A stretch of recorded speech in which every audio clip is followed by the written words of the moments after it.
He was thrown out of the hotel simply for being black. No questions, no explanations. The manager, unaware of who stood before him, assumed the elderly man couldn't afford a room at such an elite establishment. But when it turned out this man was the new mayor of the city, his whole world was turned upside down. The way Jonathan Mason responded to this humiliating injustice shocked even those who had seen it all before. But let's start from the beginning. Jonathan Mason, an elderly black man, quietly approached the door of the White Sail Hotel. He had been dreaming for weeks of the peace and quiet of this coastal town, far from the hustle and bustle of the big city. His trip had nothing to do with politics. He wasn't a celebrity. He just wanted to relax.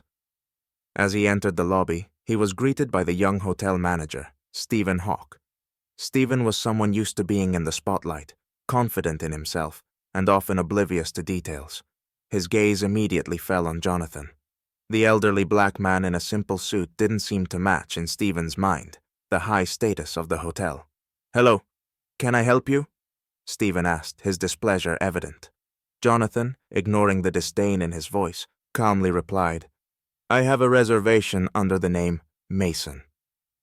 Stephen quickly scanned the computer, but not finding confirmation, he didn't ask further questions. Instead, he stated, "Sorry, I can't find your reservation. I think you should try another place." "But I definitely booked a room," Jonathan said. "This is a mistake." He pulled out his phone to show Stephen the reservation confirmation, but Stephen interrupted him.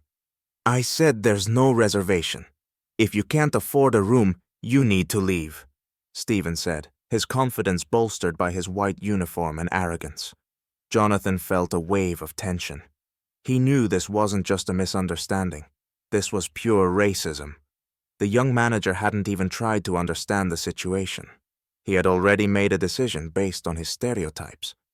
"I can speak with your supervisor," Jonathan said calmly. "I don't think that will help," Stephen replied, his irritation growing. As Jonathan dialed the support hotline, Stephen, with forced politeness, approached the reception desk and loudly announced, "I'm asking you to leave our hotel. Otherwise, I'll call security." Jonathan wasn't impressed. He knew this wasn't just rudeness. It was discrimination, something he had faced all his life. His feet didn't move. He stood his ground. Stephen glanced at him curiously, trying to figure out how the man would react. "I'll stay here until this matter is resolved," Jonathan replied quietly, not lowering his phone. Stephen was losing patience. "Fine. If you don't leave, I'll call the police." Jonathan silently looked at him. At that moment, the manager realized he might have misjudged the situation. Stephen wasn't planning to back down. He stood behind the reception desk with an expression as if he had already won. His look became even more contemptuous as Jonathan remained motionless. "Do you understand I can call security?" Stephen said, his tone turning more aggressive.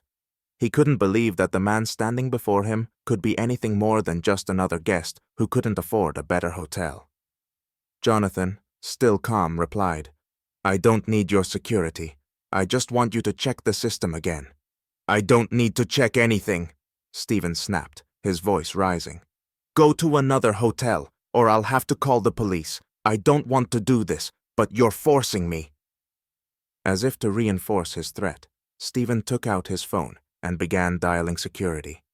Jonathan watched him, feeling his heart race, but he remained emotionless. He knew this wasn't just about a hotel room. This was a battle against systemic racism that still existed in the city. His city. "Why are you so sure I won't be allowed to stay here?" Jonathan asked calmly. Stephen jumped, as if Jonathan's words surprised him. He wasn't used to anyone questioning his actions. "This is none of your business," he said, nervously clutching the phone. "Your reservation isn't confirmed, and you need to leave. Stop wasting my time." Jonathan realized they were trying to play the game of, "You don't matter." He had seen it too many times in his life, but today he wasn't going to give in.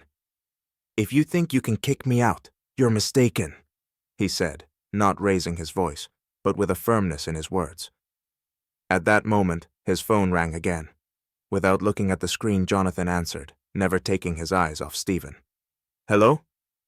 On the other end was his lawyer, with whom Jonathan had discussed his trip earlier. "Jonathan, you need to leave before this becomes a bigger issue.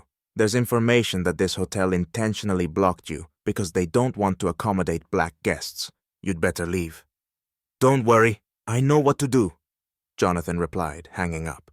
Realizing that this situation could escalate, Stephen continued standing with the phone in his hand, thinking he had won. But Jonathan decided to make a move that would change everything. He took a deep breath and said, "You don't understand who you're talking to. This will cost you more than you think." The manager turned around, seemingly not hearing the weight of Jonathan's words. For a brief moment, he felt more confident, but it was just an illusion. He didn't even know who this man truly was. "If you don't leave now, I'll call the police," Stephen repeated, tired of the silence game. But Jonathan, knowing the situation was on the edge, said, "You don't know who I am, and you should find out." Stephen didn't immediately understand that Jonathan wasn't just talking about his right as a hotel guest, but about the power he had over the entire situation. Jonathan was not just a guest. He was the new mayor of the city. Stephen couldn't comprehend what was happening. He continued standing at the reception desk with the phone in his hand, ready to call the police. His eyes were already glowing with confidence, thinking the situation would end as he planned. But Jonathan's words had struck him. "You don't know who I am," the old man said, and there was something in his voice that made Stephen uneasy. "What do you mean by that?" Stephen asked, frowning. He didn't believe that this elderly man could be anything more than just another black customer who didn't know his place. Jonathan paused, but his voice held no fear, only calm determination. "My name is Jonathan Mason. Tomorrow, I'll be sworn in as the new mayor of this city, and I demand that you immediately check my details in the system." Stephen froze. His confidence wavered. He didn't even know what to say, but didn't want to show his confusion. "This is nonsense," he thought, but he still looked at the screen. His fingers slowed as he began searching for information on Jonathan Mason. It seemed like the process took forever. Stephen tried to believe this was just a mistake, that this name couldn't possibly be tied to his city, to power, to who this man was. But when he finally found the information, his face turned pale. The lines on the screen spoke for themselves. "Jonathan Mason, new mayor of the city, swearing in tomorrow." Stephen felt his throat dry up. He glanced at Jonathan with stunned silence. The old man, calm and composed, simply said, "Now you understand." The manager wanted to say something, but the words stuck in his throat. He realized he had become a victim of his own bias. The person he had so rudely tried to kick out was not just a guest. He was the new authority of this city. Stephen panicked, grabbed his phone, and tried calling the manager, but he didn't answer. All he could do was watch as Jonathan stood before him, still as calm as ever. "I didn't expect this," Stephen breathed out, finally managing to speak a few words. He could feel his confidence turning to shame, but he kept trying to justify his actions. "I didn't know. I thought you were just a regular tourist." Jonathan, expression unchanged, sighed. "I'm used to this treatment, son. It's nothing new for me." I'm sorry," Stephen said, feeling his reputation crumble before his eyes. But Jonathan was already ready for the next step. "I would advise you to think very carefully before making decisions about people you don't even know. Your behavior is not just unacceptable, it's undermining trust in this system." Stephen felt the ground shift beneath him. His thoughts scrambled. He wasn't ready for this turn of events. No matter how much he tried to justify his behavior, one thing was clear.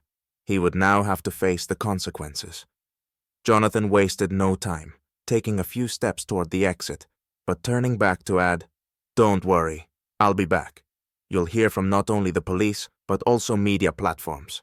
This won't end here." Stephen stood there, not knowing what to do. All he knew for sure was that his life was about to change forever.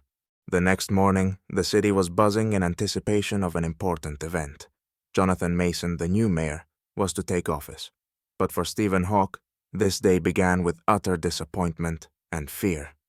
His mind was consumed with one thought. how to fix his mistake. He knew the old man he had rudely thrown out of the hotel was someone important. But now, with the truth revealed, he realized that things were about to take a turn for the worse. When local news outlets began covering the incident, Stephen understood that he couldn't escape responsibility. Jonathan Mason's story quickly went viral. A video of Jonathan calmly and confidently making it clear to the manager who he really was soon spread across the internet. Thousands of comments began to appear beneath the video, with more and more people rallying behind Jonathan. However, Stephen wasn't prepared for the magnitude of his past being exposed. Locals began gathering signatures for petitions, demanding the manager's resignation, and his name soon became synonymous with bias and racism. Stephen tried to justify himself, but all he could offer were pathetic excuses. Meanwhile, Jonathan, upon learning of the storm that had erupted over the incident, decided to act. He wasn't a fan of the spotlight, but he understood that this was the moment to use the situation to change the system. He organized a press conference where he shared his experience and emphasized that the incident was just a symptom of a much deeper issue of racism in society. This isn't just an incident in a hotel. This is a sign of a much broader disease that we all need to fight, Jonathan told the reporters. He didn't directly blame Stephen, but his message was clear. We all deserve respect, and if we don't start acting now, nothing will change. As the pressure mounted, Stephen, feeling the ground slip from under him, was forced to resign. The protests of local residents and Jonathan Mason's support had done their work.